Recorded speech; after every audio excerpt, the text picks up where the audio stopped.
Floods کا بھی ذکر ہوگا، نئے صوبوں پر بھی بات کریں گے، اور جو چائنیز وزٹ ہے پاکستان کے وزیر اعظم اور پاکستان کے آرمی چیف دونوں جو وہاں موجود ہیں، وہاں کیا ڈیولپمنٹ ہوئی اس کے اوپر بھی بات کریں گے۔ ایک خبر ہے پروگرام کے شروع میں، پی پی ایل نے ابھی تھوڑی دیر پہلے آفیشلی اناؤنس کیا ہے کہ پوٹھوہار ریجن میں ڈھوک سلطان اٹک والی جو ان کی بیلٹ ہے اس میں ان کو تیل اور گیس کا کوئی اچھا ذخیرہ ملا۔ یہ ایک خوش آئند اور اچھی خبر ہے۔ جب وہ ٹرمپ نے بولا تھا کہ پاکستان میں تیل بھی ہے تو کافی دن ہم اس کے اوپر بحث کرتے رہے تھے کہ کہاں تیل ہے۔ امریکہ کی ابھی جو فرسٹ پرائرٹی ہے وہ آف شور ڈرلنگ ہے، جس کی طرف وہ جانا چاہتے ہیں، کیونکہ آف شور میں کچھ ایریا جہاں کیکڑا 2 بلاک جو عمران خان کے دور میں بڑی ہائی ہوپس کے ساتھ ڈرلنگ کی گئی تھی، بعد میں وہ ڈرائی ویل ثابت ہوا، لیکن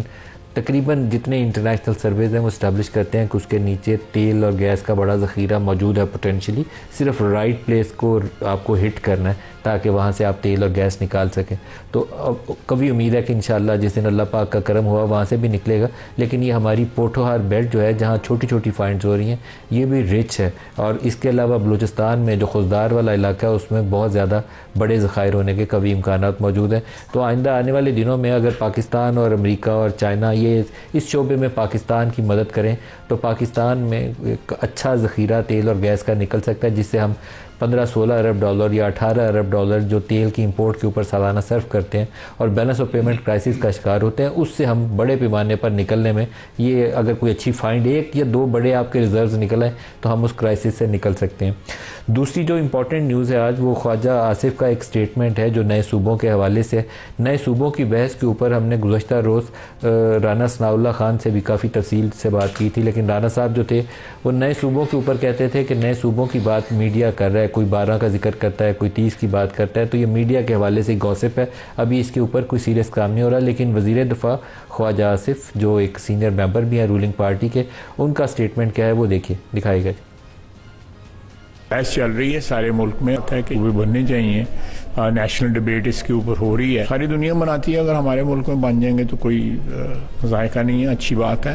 ڈی سینٹرلائزیشن ہو جائے گی اور آپ کی ایک پولیٹیکل کراپ جو ہے وہ گراس روٹ لیول جو ہے زیادہ ڈیولپ ہوگی۔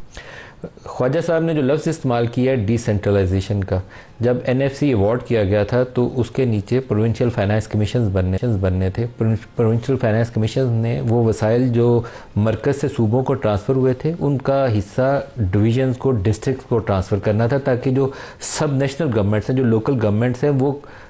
توانا ہو اور مقامی سطح پر منتخب نمائندوں کے ذریعے ایک ترقیاتی عمل جو ہے اس کو آگے بڑھایا جا سکے۔ ایک ٹوٹل پارٹیسپیٹری اپروچ جو تھی نا اس کو جمہوری طریقے سے آگے بڑھانے کا کانسیپٹ تھا، لیکن کیونکہ ہم لوگ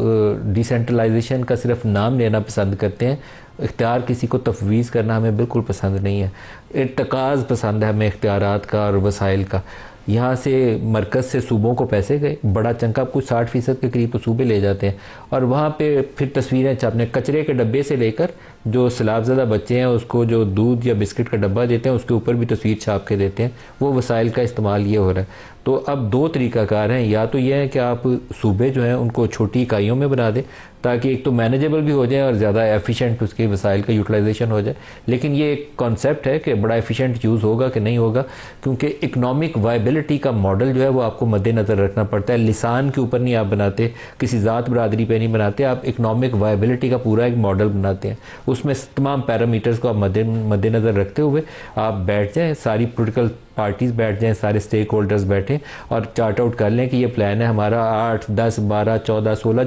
جس کے اوپر بھی اتفاق رائے ہو جائے اس کے اوپر آپ عمل کر سکتے ہیں۔ دوسرا طریقہ اس کا یہ ہے کہ اگر آپ صوبوں کو توڑنا نہیں چاہتے، آپ اس لڑائی نہیں ہے کوئی یہ نہ نیا پنڈورا باکس ہی کھول لیں، وہ بلوچستان کے اندر ایک پہلی بحث چل رہی ہے کہ بلوچستان علیحدہ ہونا چاہیے، پختون بلوچستان علیحدہ ہونا چاہیے، تو اس طرح کی لڑائیوں سے بچنے کے لیے دوسرا طریقہ یہ ہے کہ آپ NFC ایوارڈ کو زیادہ ایفیشینٹ ماڈل بنائیں، اور ایفیشینٹ ماڈل کیا ہوگا کہ ایک تو بلوچستان کو زیادہ پیسوں کی ضرورت ہے تو اس کو زیادہ پیسے دیں، جو لیسٹ ڈیولپڈ ایریاز ہیں ان کو زیادہ پیسوں کی ضرورت ہے تو وہ پیسے دیں، اگر ساؤتھ پنجاب میں بہت غربت ہے وہاں وسائل چاہیے تو وہاں پیسے دیں۔ اس کے لیے آپ کو NFC میں 2 حصے کرنے پڑیں گے، ایک تو وفاق جو ہے وہ بالکل فقرا ہو گیا، بھوکا ننگا ہو گیا، اس کے پاس ڈیٹ سروسنگ کے پیسے نہیں ہیں، بینک سے پیسے بورو کرتا ہے پھر پرانے قرضے چکاتا ہے، ڈیفنس ہم ادھار کا پیسہ لے کے ڈیفنس چلاتے ہیں، تو آپ کو اس کو بیلنسنگ ایکٹ پہ جانا پڑے گا، ڈیفنس کا پورا جو برڈن ہے وہ صوبوں کو اٹھانا پڑے گا. جو بے نظیر انکم سپورٹ پروگرام میں 700-800 ارب روپیہ دیتے ہیں وہ صوبوں میں جاتا ہے تو صوبے اپنے وسائل سے تقسیم کریں.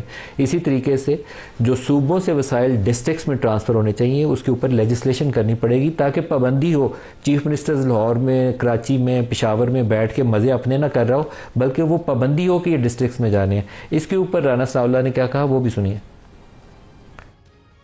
NFC ایوارڈ میں یہ بات انڈر کنسیڈریشن ہے، اس بات کے اوپر بات ہو رہی ہے کہ جو سورسز ہیں بٹوین فیڈریشن اینڈ پروونسز اس میں کوئی تبدیلی ہونی چاہیے، کیونکہ فیڈریشن کے معاملات جو ہیں وہ اکنامیکلی فائنینشلی جو ہے وہ کافی ٹف ہیں اور صوبوں کے پاس تھوڑا گنجائش ہے. اس کے اوپر بات ہو رہی ہے اور اس کے اوپر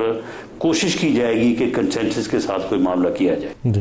مصطفیٰ نواز کھوکھر صاحب سینئر سیاستدان، سینیٹر پلوشہ خان پاکستان پیپلز پارٹی سے اور خرم دستگیر خان پاکستان مسلم لیگ نواز سے، سب ہمارے ساتھ ہیں. سب کا شکریہ. کھوکھر صاحب آپ سے آغاز کروں گا. نیا NFC ایوارڈ یا نئے صوبے کیا کرنا چاہیے؟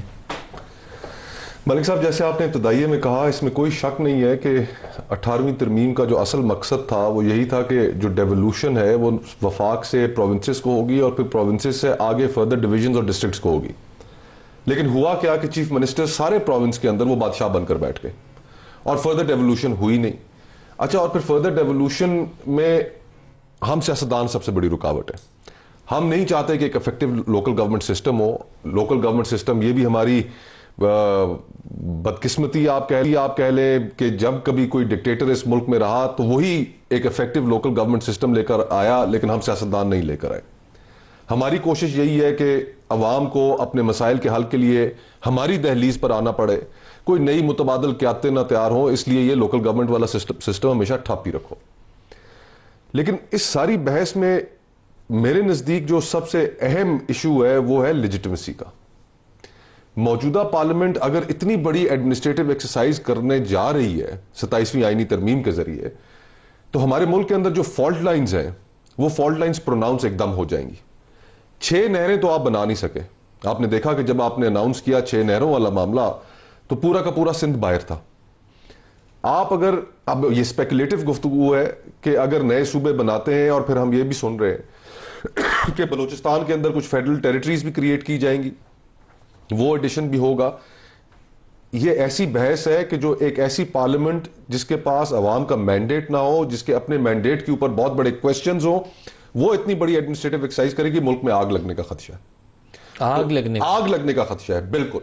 میں پرسوں اخبار میں دیکھ رہا تھا کہ سردار یوسف صاحب وزیر ہیں اس حکومت میں، انہوں نے ایک اجلاس بلایا اور تمام پارٹیز تحریک انصاف سمیت وہ ہزارہ کے لوگ وہاں پر شریک ہوئے اور انہوں نے کہا جی ہمارا ہزارہ صوبہ جو ہے وہ تو اگر نئے صوبے بنیں گے تو ہمارا صوبہ بھی بنے گا. تو یہ گفتگو کو آپ پھر کنٹین نہیں کر پائیں گے. اور اگر تو اس پارلیمنٹ کے پاس لیجٹمیسی ہوتی، الیکٹڈ مینڈیٹ ہوتا، تو پھر آپ کرتے اتنی بڑی ایکسرسائز.